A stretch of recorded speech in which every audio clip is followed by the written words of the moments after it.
Jean-Baptiste Barognan, je suis très heureux de vous revoir à travers ces écrans qui font maintenant le lien entre l'intervieweur et l'écrivain que vous êtes. L'important est de pouvoir continuer à communiquer malgré les confinements. Alors, l'occasion de nous voir, c'est la réédition d'un de vos romans, Lord John, un roman qui reparaît aux éditions Névrosé dans une collection intitulée Les sous-exposés. C'est une collection dont la vocation est de remettre à disposition du public des romans qui n'étaient plus accessibles. C'est le cas de Lord John. Alors, est-ce que vous pourriez nous dire en quelques mots quelle est l'histoire de la parution du premier Lord John, du livre tel qu'il est paru en 1986? Et en particulier, j'aimerais que vous disiez quelques mots sur la double dédicace à la mémoire de votre mère et pour Jean Munot.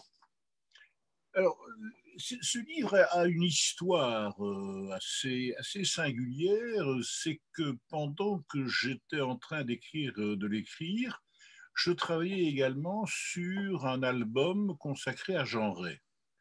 J'avais pris contact avec un éditeur, ou plutôt, oui, un éditeur que je connaissais, un tout jeune éditeur, je dirais, qui s'appelait Hermé, qui jusque-là a été quelqu'un connu dans le monde de l'impression et de la fabrication de livres, mais qui n'était pas vraiment éditeur. Et je l'ai rencontré, peu importe que je n'apprécie les circonstances, et on a parlé de littérature, et il voulait faire des albums consacrés à des écrivains. Et moi, je lui ai proposé un livre sur Simenon. Je lui ai proposé de faire un album sur Simenon. Donc, ça remonte là, au début des années 80, 83, 84, par là. Et à l'époque, il n'y en avait absolument pas. Et j'ai commencé à travailler, à faire un album sur Simenon. Et à cette fin, je me suis rendu à plusieurs reprises au Fonds Simenon à Liège. Et j'ai travaillé, j'ai commencé à accumuler toute une série de notes. Et l'éditeur m'avait mensualisé pour ce travail. Je recevais tous les mois une petite somme qui n'était pas exceptionnelle, mais enfin, ça qui m'encourageait à travailler. Et puis un beau jour, au fond, Simenon, la conservatrice à l'époque, m'a dit, mais vous savez, tout ce que vous faites, c'est très bien, mais il faut demander l'autorisation à Simenon lui-même pour pouvoir faire un livre à son sujet et reprendre une iconographie le concernant. Et je rentre chez moi et j'écris une lettre enthousiaste à Simenon pour lui dire que j'étais en train de préparer un ouvrage sur lui, etc. Figurez-vous que quelques jours après, je reçois une lettre comminatoire de l'homme que j'admirais le plus quasiment au monde comme écrivain, qui me dit « Il n'est pas question de faire un livre sur moi et d'en faire, je n'ai jamais oublié ce terme, d'en faire une affaire commerciale. » Moi, à aucun moment, je n'avais pensé qu'en faisant cet ouvrage, j'allais gagner des sous et faire fortune et être traduit dans le monde entier. Alors, je lui réécris en disant « Écoutez, là, il y a un malentendu, il y a mal donne, etc. » Il me répond de la même façon, il est exclu que vous fassiez quoi que ce soit sur mon sujet en allant puiser dans le fond Simenon à Liège. Vous n'étiez pas encore président de l'association des amis de Georges Simenon. L'association allait être créée, c'est ça, mon côté sans doute tout à fait pervers. C'est que 2-3 ans après, j'ai créé cette association. C'était 2-3 ans avant. Oui, j'ai cette manie qui est absolument bizarre. Oui. Enfin, toujours est-il que à ce moment-là, j'en ai référé à mon éditeur qui s'appelait Hermé. Je lui ai dit, écoutez, je suis désolé, etc. Mais il m'avait versé 3 ou 4 mensualités déjà. Alors il m'a dit, écoutez, ce n'est pas grave, vous n'avez qu'à me proposer autre chose. Et comme j'étais en train, parce que j'ai toujours mené de front, depuis ma lointaine jeunesse, j'ai toujours mené de front une œuvre de fiction et une œuvre de non-fiction. J'ai toujours aimé faire ça. Je fais encore aujourd'hui, je fais ça hier, je l'ai toujours fait. Avoir à la fois un essai ou une biographie, une étude et parallèlement une fiction. Donc je menais à bien cette histoire qui n'a rien à voir avec Simenon, sauf que Simenon il est cité, je crois, à quelques reprises dans le roman.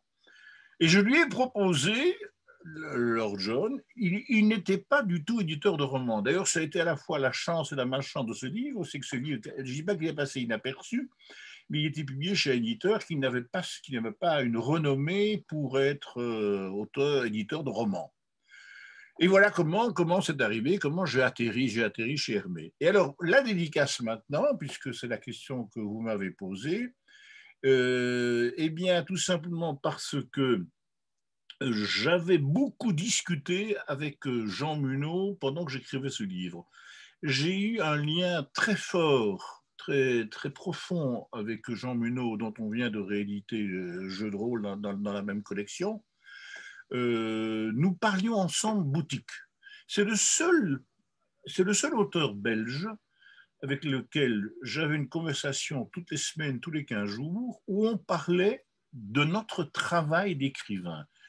Quand je dis notre travail d'écrivain, au travail concret de l'écrivain, on avait un sujet. Est-ce qu'on allait le faire au présent, au passé, à la première personne du singulier, à la troisième personne? Est-ce que ce serait un discours direct? Ce serait un discours indirect? Est-ce qu'il y aurait des chapitres longs, des chapitres courts? Toutes ces choses que le lecteur ignore et sur lesquelles il ne se pose aucune question, je me les posais avec Jean Munot et Jean Munot conversait avec moi. Nous avons énormément échangé là-dessus. Et d'ailleurs, je ne vous cache pas que depuis son décès, et ça remonte à plus de 30 ans maintenant, je n'ai plus jamais retrouvé un contact de ce type, même avec mes amis écrivains. Ça devait être un formidable atelier d'écriture réciproque. Exactement. Mais même par exemple avec notre ami commun qui est décédé, Jacques Véquet, avec lequel nous avons eu, vous et moi, un lien très profond, on n'a jamais parlé de boutique. Il ne demandait pas comment j'écrivais, mais moi, c'était comment on fabriquait un bouquin. Et ne serait-ce que la question de savoir, est-ce que je commence par je ou je commence par il? Est-ce que je mets ça au présent, au passé? Il y a encore le passé simple ou le passé composé, ce qui n'est pas la même chose. Donc, toutes ces questions-là. Donc, je pensais que ce livre que j'étais en train d'écrire, il était tout à fait naturel que je le dédie à Jean Munot. Et alors, pendant que j'écrivais ce livre, il s'est passé un événement qui aujourd'hui encore me traumatise, qui est le décès de ma mère. Ma mère qui était relativement jeune, elle avait 67 ans, du jour au lendemain, elle a eu une cirrhose du foie. Elle qui n'a jamais bu une goutte d'alcool de sa vie, vous mettiez un verre de vin ou un verre d'alcool sous son nez, elle tombait quasiment en inanition.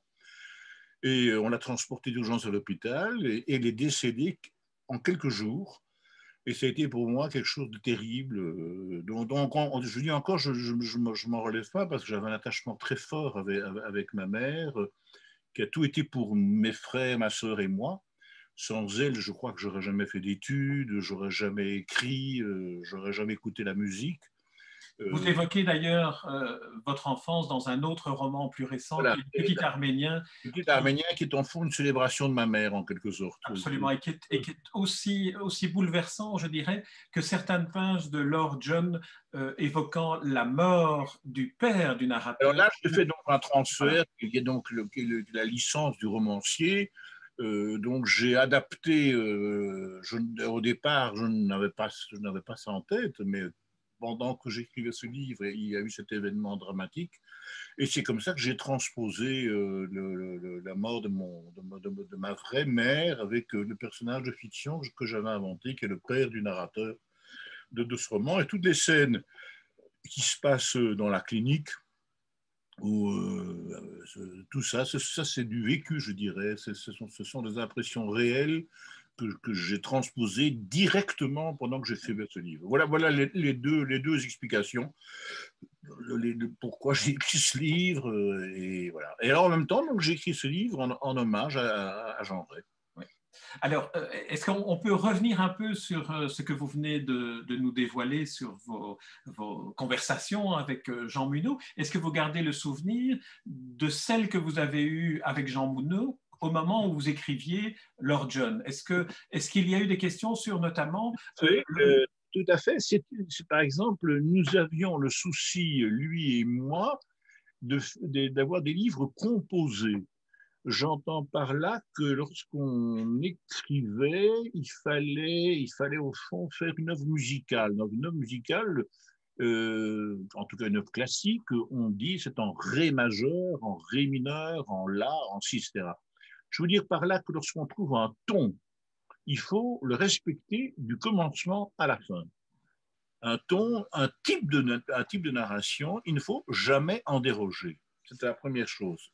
La deuxième chose de la composition, c'était de faire des chapitres équilibrés. Vous avez remarqué que dans Lord John, il y a deux parties, et chaque partie est égale, et chaque partie comporte un nombre de chapitres identiques, et chaque chapitre a un nombre, je dirais presque de paragraphes, également similaire. Eh bien, cela était un des sujets de conversation entre Jean et moi. On était très soucieux de composer nos livres et de pas d'écrire comme ça. Et puis on faisait un chapitre qui faisait 8 pages, et puis le suivant il en faisait 3, et puis on passait du passé au présent. Non, non, mais même lorsqu'on passe du passé au présent, il doit y avoir une musique, il doit y avoir un ton qui correspond à une symphonie. Une symphonie ou une sonate, chez Beethoven par exemple, et elle est vraiment mûrie. Il y a des répondants d'un paragraphe à l'autre, d'un chapitre à l'autre.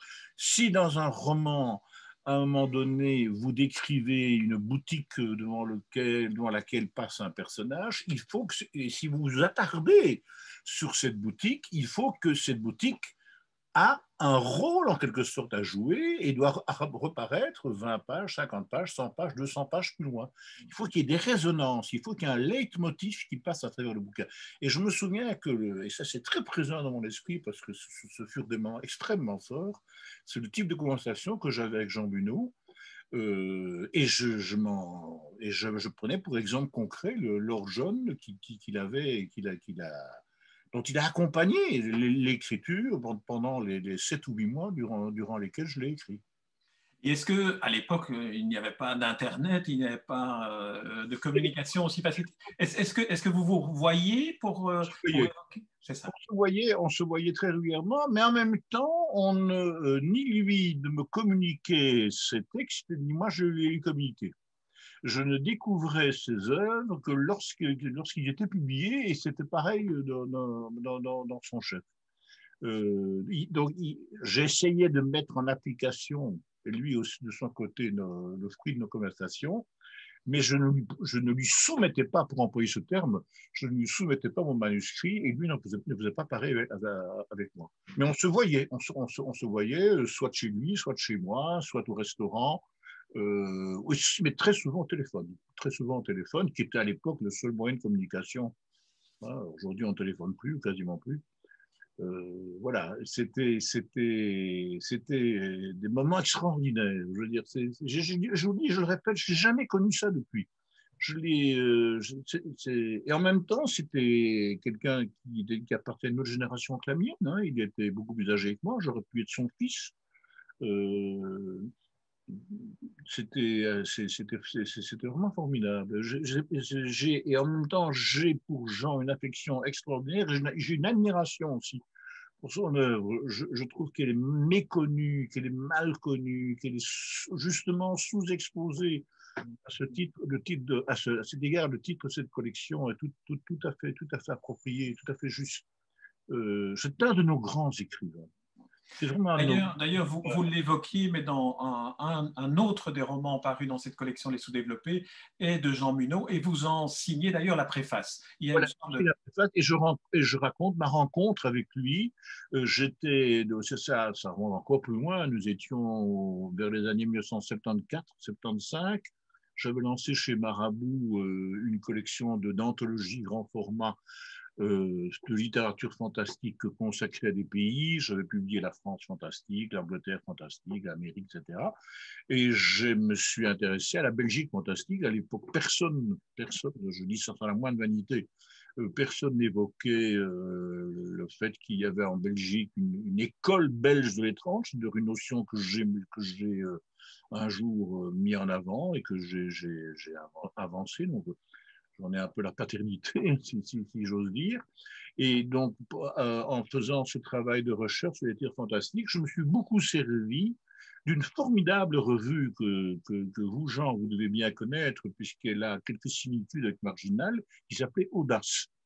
Je suppose que vous voyez de quoi il s'agit. Audace publiait des textes de la plupart de nos grands écrivains, des textes de fiction. Donc, c'était essentiellement même des romans, des nouvelles, des contes et du théâtre. Très peu de poésie, très peu de poésie. C'était surtout la fiction. Et s'y sont succédés la plupart des grands écrivains belges, grosso modo, de 1950 à 1970. Et il y avait beaucoup de nouvelles à caractère fantastique dans les numéros d'Audace. J'ai cherché chez Pêle-Mêle, on les trouvait à Je les très bon trouve prix. parfois. Hein. Oui, c'est là que et j'en ai d'ailleurs, j'ai dans la collection complète, je l'ai gardée, la collection complète, et c'est là que j'ai découvert un certain Jean Munot. Et alors, j'ai écrit à Jean Munot pour lui demander l'autorisation de publier une de ses nouvelles dans la Belgique fantastique. Et puis, le livre est sorti à la foire du livre de Bruxelles, qui à l'époque se tenait encore au Martigny Centre, à Place Rogier. Et le lancement de ce livre s'est fait là. Et j'ai d'ailleurs une photo, et malheureusement, je ne sais pas si Jean est dessus, mais en tout cas, il y a Henri Verne, Jacques Van Herp, Gérard Prévost et moi, et nous sommes en train d'avoir une séance de signature, comme c'est une signature tellement banale que nous connaissons. Mais alors, ce qui est frappant, c'est qu'il y a beaucoup de monde autour de notre stand. Les gens se pressent et je suis en train de signer, je crois, mon livre et à le remettre entre les mains d'Henri Verne. Voilà, j'ai retrouvé cette photo avec énormément d'émotion il y a pas longtemps parce qu'un un éditeur italien va rééditer, figurez-vous, Gérard Prévost. Et m'avait demandé des photos déjà, il n'y en a pas très peu, et j'ai eu le plaisir de retrouver cela. Et alors, à cette occasion, pour le lancement de ce livre, Jean Bunot est venu, et c'est comme ça que j'ai fait physiquement sa connaissance, et je garde le souvenir d'un homme qui n'osait pas me parler, qui était d'une timidité. Et c'est moi qui ai été vers lui, voilà, et j'ai rencontré également sa femme, Jacqueline, à l'époque. Et je suis devenu un intime de Jean, de Jacqueline et de ses deux enfants aussi. Encore aujourd'hui, j'ai d'excellents liens avec Martine Burniot, puisqu'au fond, le vrai nom, comme vous le savez, de Jean Munot, c'est Burniot. Il était le fils de Constant Burniot. C'est lui qui a d'ailleurs écrit dans le Que sais-je, signé sous le nom de Burniot cette fois-ci, une histoire de littérature. Avec Robert Fix, ils étaient tous les deux, ils ont été tous les deux à l'Académie royale de langue et littérature française. Où d'ailleurs, moi je ne l'ai pas connu à l'Académie, puisqu'il est mort très jeune, hein, finalement. Hein. Il est mort très peu de temps après. Il a fait une œuvre qui est condensée, je dirais, en très peu d'années. Hein. C'est un peu le côté Bernanos, hein, qui fait Si vous le voulez bien, on fera une interview spécifiquement de Jean Munot à l'occasion de la paruction lorsqu'on évoquera d'autres romans.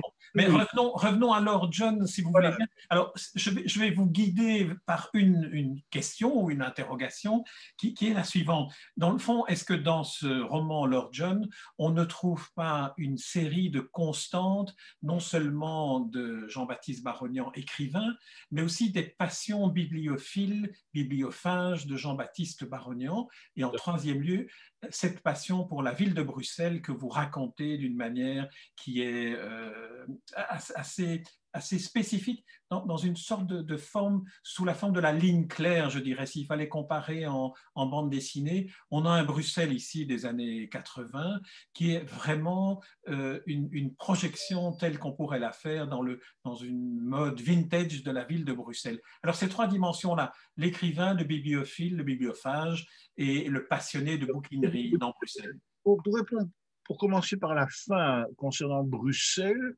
ce n'est pas un acte volontariste de ma part. C'est-à-dire que j'ai besoin, que lorsque j'écris, d'avoir sous les yeux les lieux où évoluent mes personnages, où ils vont, où ils viennent, où ils se rencontrent, etc. Donc, je dirais par la force des choses, comme j'habite Bruxelles, je ne suis pas né à Bruxelles, comme vous savez, je suis né à Anvers, mais je suis à Bruxelles depuis l'âge de 2 ans. Donc, c'est la ville que je connais le mieux.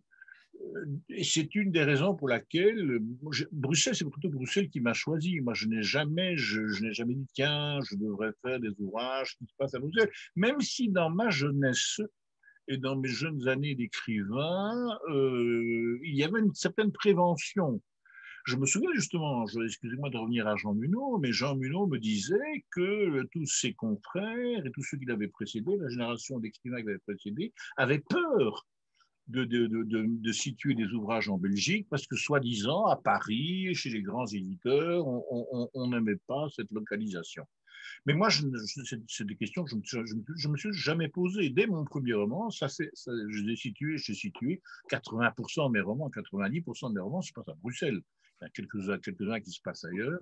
Donc, c'est pas un choix. Celui-ci se passe un peu à Gand aussi, d'ailleurs, hein, il faut préciser. Un peu à Gand, oui, j'ai fait un autre roman qui démarre à Bruxelles et puis qui se prolonge en Provence. Oui, non, donc ce n'est pas une volonté systématique d'écrire, mais ce n'est qu'après coup. Et d'ailleurs, c'est notre ami Jacques de Decker qui m'a fait comprendre que j'étais un des premiers, sinon le premier chantre de Bruxelles, en tout cas, dans ma génération. Jacques, qui a écrit également sur Bruxelles, est arrivé un peu après moi.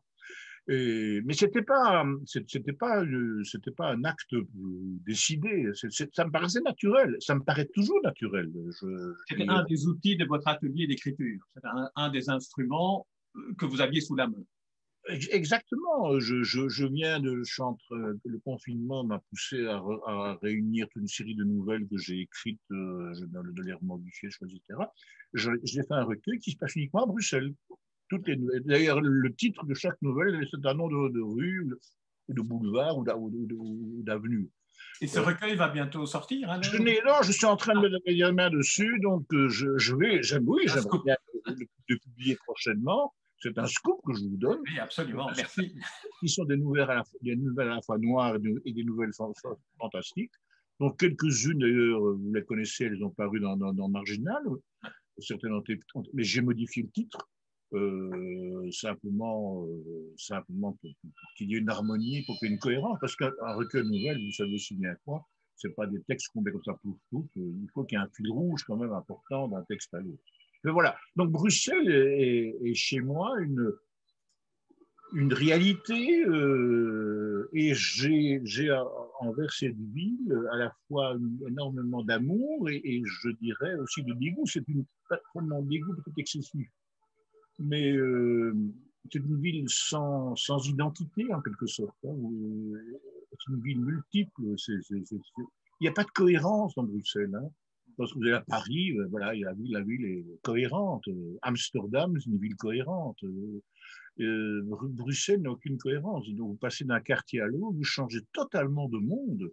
Et même d'ailleurs, dans certains endroits très précis, vous êtes dans la rue Neuve, vous vous écartez de 50 mètres à la place des Martyrs et vous êtes ailleurs.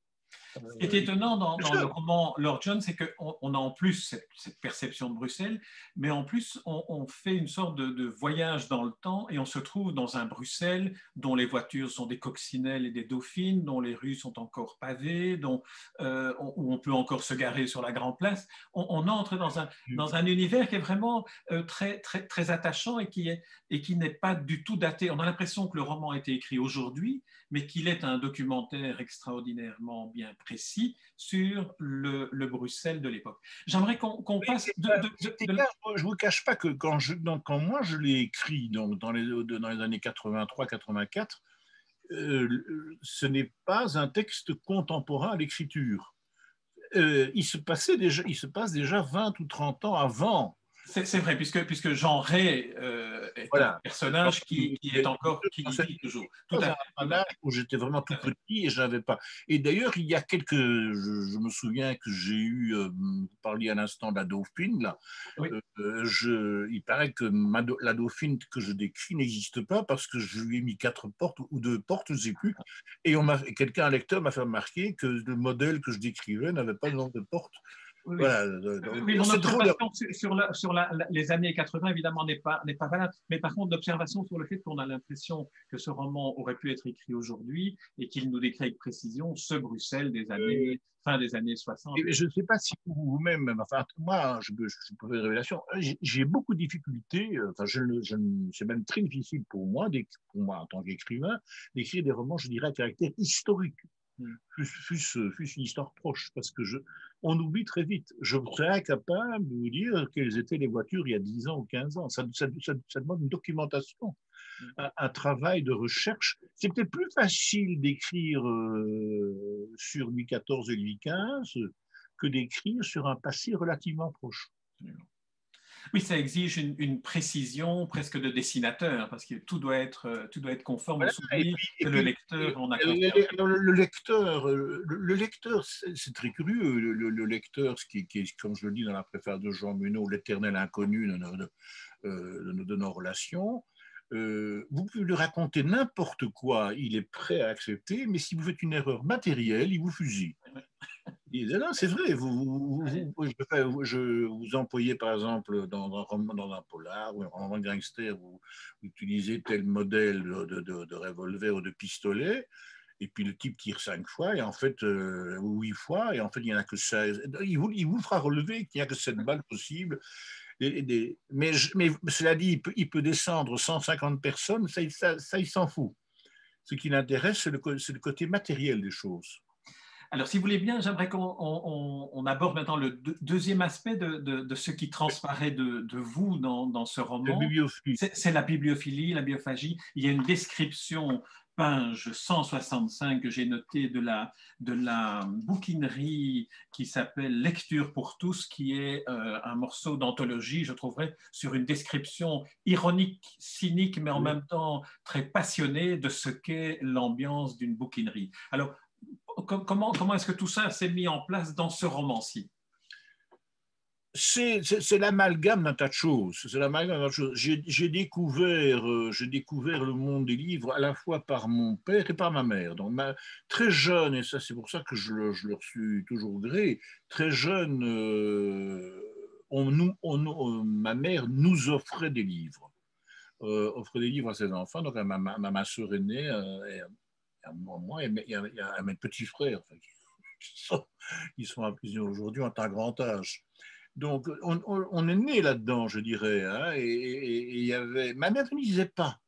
Elle ne lisait pas elle-même, mais elle savait que le livre était un instrument de culture et surtout d'intégration. Comme vous le savez, je suis d'origine arménienne. Donc mes parents étaient venus juste pendant la guerre ici, donc tout ça c'était pour elle un instrument de connaissance et d'intégration.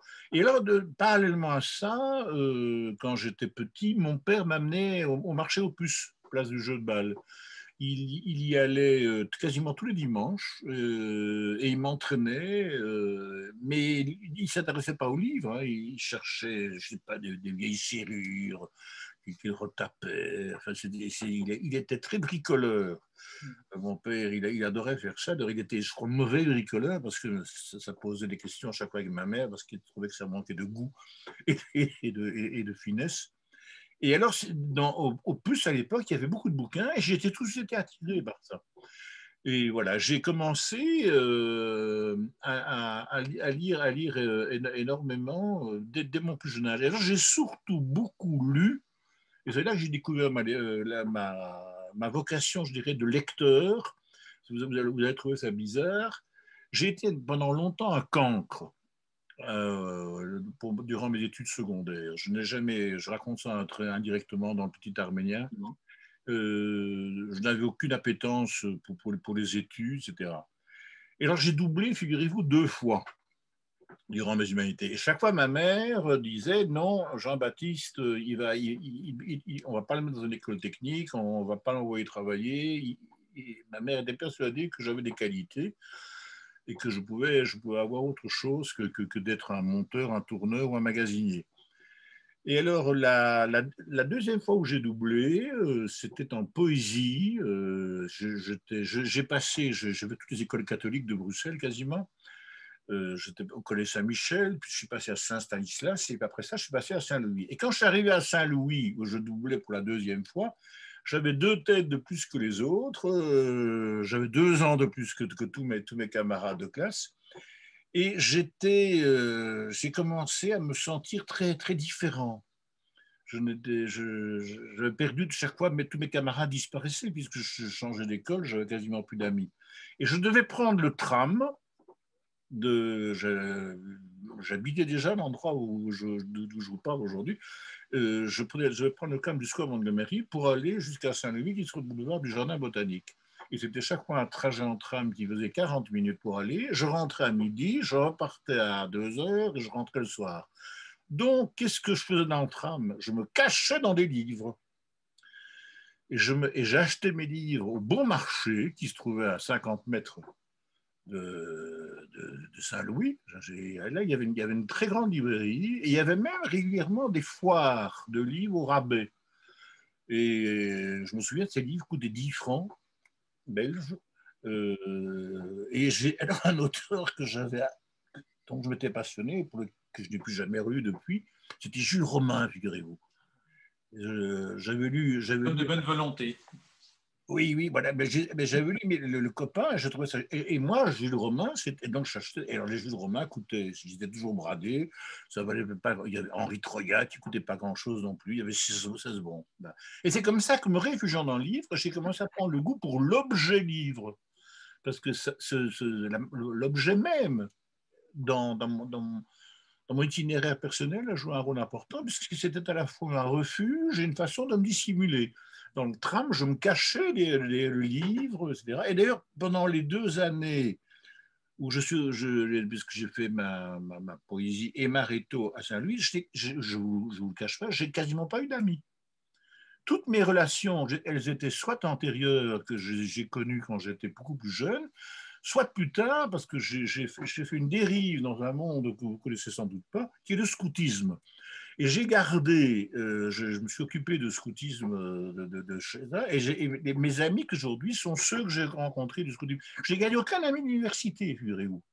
J'ai fait 5 ans d'UNIF et je n'ai pas d'amis de l'université. J'ai des relations, j'ai des connaissances, mais je n'ai aucun ami de l'université. Enfin, toujours est-il, je reviens à ça, c'est de là qu'est née cette passion. Et alors, j'ai commencé à fureter.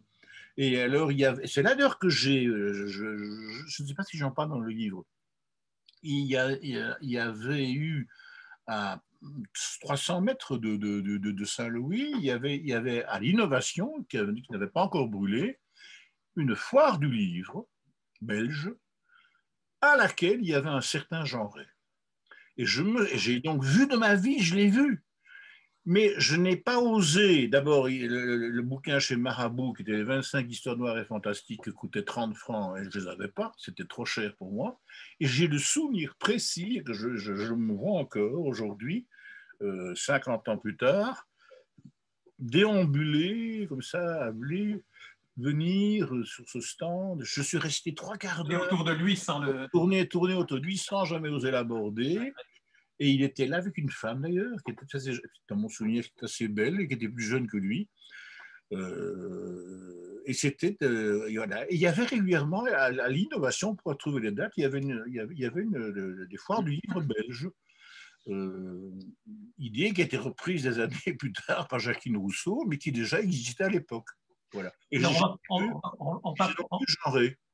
on va profiter de cette parenthèse que vous faites sur la lecture pour revenir au roman Lord John, qui est l'objet de notre conversation aussi. Alors, il y a deux derniers éléments que j'aimerais que vous abordiez. Le premier, c'est évidemment Genret, parce que vous vous rattrapez dans ce roman de toutes les timidités qui vous ont empêché d'aller l'aborder, puisqu'on a ici un portrait merveilleux de Genret. Mais alors aussi, on a une très belle manière de souligner l'importance qu'a la lecture dans le travail de l'écrivain. Et notamment, c'est un des protagonistes qui dit à Alex, le narrateur, combien Genret était un grand écrivain aussi parce qu'il était un immense lecteur. Et au fond, dites-vous, au fond, c'est le cas de tous les écrivains, des plus mauvais comme des meilleurs. moi qui ai lu des kilomètres de littérature, je suis prêt à vous le garantir. Il faut donc lire des kilomètres de littérature pour être écrivain, en tout cas écrivain de l'envergure. C'est mon cas, c'est mon cas, je ne veux pas, peut-être que je ne sais pas si je dirais la même chose aujourd'hui, hein, je suis je donne moins de conseils, de sanctions, mais dans mon itinéraire personnel, il est certain que la lecture me nourrit beaucoup et vous allez peut-être trouver ça curieux, beaucoup la poésie me nourrit beaucoup. J'ai toujours été très grand lecteur de poésie. Alors que je ne suis pas vraiment poète, au sens où le sont la plupart des noms, des langues de connaissance, mais la poésie me nourrit beaucoup et la lecture me nourrit beaucoup, même si c'est très curieux, elle m'aide, mais en même temps, je ne suis pas un imitateur. Elle m'influence, mais d'une façon bizarre, je dirais. Pendant ce confinement aussi, j'ai eu le temps de mettre la dernière main à un roman policier, ou un roman criminel, disons, et ce qui m'a accompagné pendant toute l'écriture de ce livre, ce sont des romans de Murakami. Vous ne trouverez rien de Murakami dans le roman que je fais. Mais il a compté dans l'écriture de mon livre, d'une façon intellectuelle, je dirais, spirituelle, pas matérielle. Vous n'allez rien retrouver. Mon livre ne sort pas au Japon, les personnages ne sont pas du tout les mêmes, l'écriture n'est pas la même, mais c'est lui qui m'a nourri. Et chaque fois que j'ai écrit un roman, je peux le rattacher à des auteurs bien précis. Mon tout premier roman, j'étais tout jeune là, quand j'ai publié l'un l'autre, c'était Faulkner qui m'avait accompagné. Et bizarrement, un des écrivains que j'admire le plus, qui est Simenon, ne m'a pas influencé au sens où je ne me crois pas, j'en aurais pas mieux qu'on me dise que je suis un émule de Simenon, ce serait pour moi le plus beau des compliments qu'on pourrait faire. Alors ici, en l'occurrence, j'étais en train de travailler, comme je vous l'ai dit tout à fait au début de l'entretien, sur cet album concernant Simenon. Donc je me disais que j'allais prendre une autre figure d'un écrivain qui avait un tas de pseudos, qui était consacré uniquement à l'écriture, qui ne faisait que ça. Et dans le cas de Ray, ce qui me fascinait et qui continue à me fasciner, c'est que cet homme a été un galérien d'écriture. Il a écrit des kilomètres justement de textes, dont certains sont mauvais. Hein, mais ce qui ressort, ce qui rejaillit est génial. D'ailleurs, je crois que c'est le cas aussi dans tout art, au cinéma, par exemple, je suis un grand cinéphile, je crois qu'il faut juger un artiste, quel qu'il soit, à ce qu'il a fait de meilleur. Il suffit, moi je ne sais pas, j'ai fait il y a quelques mois une présentation à l'Académie du cinéaste Julien Duvivier que j'admire énormément, mais Duvivier a fait 65 films, il y a 50 qui doivent le rythme, mais les 10 qu'il a fait sont des chefs-d'œuvre absolus. Donc pour moi, c'est un très grand cinéaste. Il faut un grand écrivain, il suffit qu'il ait fait un seul livre pour qu'il ait mon admiration. Et Jean Ray a écrit Malpertuis, il a écrit 15 contes ou 20 contes qui sont prodigieux, qui sont à mes yeux du niveau d'Edgar Poe, on devrait trouver dans toutes les librairies, comme on trouve Le Petit Prince, et je trouve que c'est un scandale que Jean Ray ne soit pas plus connu, plus accessible au plus grand nombre. C'est un conteur exceptionnel et ce qu'il a écrit est prodigieux. En tout cas, après avoir lu Lord John, on a envie de ouvrir. Je relis régulièrement. Je viens là, j'ai juste sur ma table, je ne raconte pas des blagues, regardez. Je suis en train de relire pour la énième fois les derniers contes de Canterbury dans l'édition originale des auteurs associés. C'est prodigieux. Ce livre est prodigieux. C'est la 5e fois que je le relis et chaque fois que je découvre quelque chose, ce type a un style, une écriture, un monde. Absolument. On peut aussi rappeler peut-être que Jean Ray est aussi un de ces promoteurs de la littérature populaire dans le sens le plus large du terme, avec les Harry Dixon. Les Harry Dixon qui sont... Alors, l'autre côté qui me fascine et qui apparaît, je crois, dans le livre, moi ce qui m'a fasciné aussi, enfin, à la fois fasciné et même, comment dirais-je, déconcerté, c'est que cet homme est resté à l'ombre du monde littéraire. Sa gloire, c'est au moment où Henri Verne publie chez Marabout les 25 meilleurs histoires et fantastiques en 61. À ce moment-là, il n'a plus que 3 ans à vivre, le pauvre. C'est un succès prodigieux, parce qu'il paraît dans une collection de poche à côté de Balzac, de Dumas, de Tolstoï, etc. À l'époque, quand la publication en livre de poche, c'était une consécration.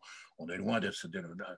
Il n'y avait que quelques collections sous le marché du livre de poche dans les années 50-60. Il y avait le livre de poche, il y avait J'ai lu, et puis il y avait Marabout. Folio n'existait pas encore, et toutes les collections de poche qui sont nées depuis, naturellement, n'existaient pas à l'époque. Donc, paraissant dans une collection de poche grand public, et puis c'était une découverte pour tout le monde. Dans la foulée, on a publié Malpertuis, les contes de Canterbury, les contes du golf, etc., les contes du golf, les contes du whisky. Et moi, j'ai découvert ça quand j'avais justement 12-13 ans. Je trouve que c'est un écrivain exceptionnel. Exceptionnel, c'est un styliste inouï. Peut-être attirer Ce qui l'attention. est génial chez lui, c'est que c'est bourré. Alors, c'est ce qui me plaît aussi, c'est bourré de belgicisme, de flandrisme, d'impropriété de langage, tout ce qu'on nous a appris à ne pas faire, il le fait. Oui, c'est vrai qu'il en fait une langue rayenne, si j'ose dire, qui est vraiment spécifique. Un peu comme Gelderode avait aussi inventé une langue. Et comme Simon, au fond, c'est eux qui émergent. Ce sont ces gens qui ont écrit en dehors de tout académisme. La belle écriture, c'est une faillite. Hein. On peut attirer peut-être l'attention de ceux qui nous regardent et qui nous regarderont sur une biographie courte que vous avez écrite avec Françoise Lévy de Genret, qui est accompagnée d'un film documentaire de Jean-Antoine où on voit Genret. On entend sa voix, c'est assez exceptionnel. Il a une voix avec un accent flamand à couper au couteau, c'est un cabotin fini, il raconte des blagues. Enfin, il s'est inventé une vie seconde. Comme il n'a pas eu la vie d'écrivain notoire, il s'est inventé comme ça, soi-disant, il était parti, il n'était jamais parti, il était là-bas dans sa petite maison de Gand, en train de galérer. Il écrivait pour les bons pères d'Averbode, il écrivait des textes en flamand et puis en français. Mais c'est un personnage. Et c'est ce que j'ai essayé de mettre en avant. Et je l'ai inventé comme mon oncle, d'où le fait qu'il est Lord John, en pensant évidemment au grand roman de Conrad, Lord Jim, auquel je ne compare absolument pas. Mais je trouvais que ça convenait bien, puisque John Flanders était un de ses pseudonymes les plus connus. Non, c'est un très très bel hommage par le biais d'un roman à un écrivain que l'on aime à redécouvrir après avoir lu. C'est aussi un roman d'initiation. Pardon ? C'est aussi un roman d'initiation. C'est le roman d'un adolescent qui découvre à la fois, parce qu'il découvre l'amour aussi. Hein, il y a une relation platonique, mais qui est extrêmement importante. Je trouve tout au long du livre. Il découvre la vie, il découvre la mort. Avec justement la mort oui, avec ces pages bouleversantes sur l'hôpital Saint-Pierre où décède le père de Alex, le père du narrateur.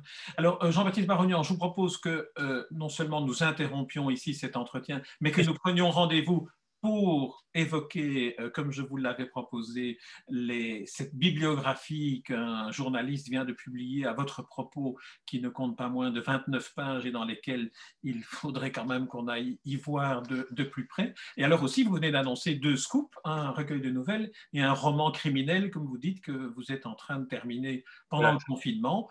Je vous propose d'y retourner, mais auparavant, peut-être un mot sur qu'est-ce que ça vous fait de voir réapparaître dans une collection comme celle-ci, inventée, je dirais, sur mesure, de revoir Lord John. Ça fait à la fois un plaisir énorme de voir qu'on existe et que ces écrits ne se perdent pas. Ma toute petite réserve, c'est le terme de sous-exposé et de névrosé. Je l'ai d'ailleurs dit à l'éditrice. Mais je crois que si elle avait appelé ça de son nom, elle s'appelait Sarah Dombray, peut-être que l'édition Dombray aurait eu moins de retentissement. Ici, au moins, tout le monde parle du fait que c'est névrosé, ça intrigue. Voilà. Je l'ai expérimenté autour de moi. autour de mes proches, je dis que je venais voir. Et tout le monde réagit. J'aurais dit que j'aurais publié chez Dupont, Durand ou Dombray, on n'aurait pas réagi. Ici, on réagit au moins, on réagit. Et je remercie infiniment Sarah Dombray d'avoir lu mon livre. Et c'est elle qui est venue vers moi. Donc, ça fait extrêmement plaisir de se savoir lu et aimé par quelques lecteurs. On n'écrit pas pour soi. Quand j'écris, je ne pense qu'à moi. Je suis mon seul lecteur. Hein, je suis mon seul lecteur, je ne le soumets à personne, même si à l'époque je demandais des conseils, on s'envoyait des conseils, j'en menais. Mais je n'écris que pour moi, donc je ne pense pas au lecteur, je ne pense pas à l'éditeur, je ne pense à rien. Mais à un moment donné, une fois que le livre est publié, forcément, vous attendez des retours. Plus ils sont nombreux, mieux c'est. Enfin, voilà. C'est la démarche normale de tout écrivain. En tout cas, je pense qu'on peut saluer cette démarche des éditions, quel que soit leur nom, ici c'est Névrosé, pour remettre simplement à disposition du public des livres auxquels il n'aurait plus accès. Oui, elle m'a fait découvrir quelques ouvrages féminins dont j'ignorais même l'existence. Ici, maintenant, elle s'est intéressée à des hommes. Et entre autres, elle a aussi publié un auteur que j'avais moi-même édité chez Marabousse, qui est Monique Watteau. Oui, absolument. Qui mérite aussi d'être reconnue. Et je crois qu'elle vit toujours d'avoir un très grand âge. Mais ça mérite, dites-le on peut le dire ici à l'antenne, à votre émission. En tout cas, le travail que mène Sarah Dombray, ne serait-ce que pour rechercher les ayants droit, conduit parfois à certains épisodes où on redécouvre que des écrivains que l'on croyait morts sont encore vivants ou que les ayants droit ont encore des archives assez inouïes. Elle m'a dit qu'elle avait rencontré, elle avait réalisé que Madame Watteau vivait toujours, alors que moi, je l'ai publié il y a plus de 40 ans, il y a presque 50 ans. Oui. Très bien. Eh bien, je vous propose qu'on termine ici. Et puis qu'on se retrouve très bientôt pour les deux scoops que vous avez annoncés. On va faire une chronique régulière. Très bien. Merci beaucoup, Jean-Baptiste Barognan. Bonne journée, au revoir.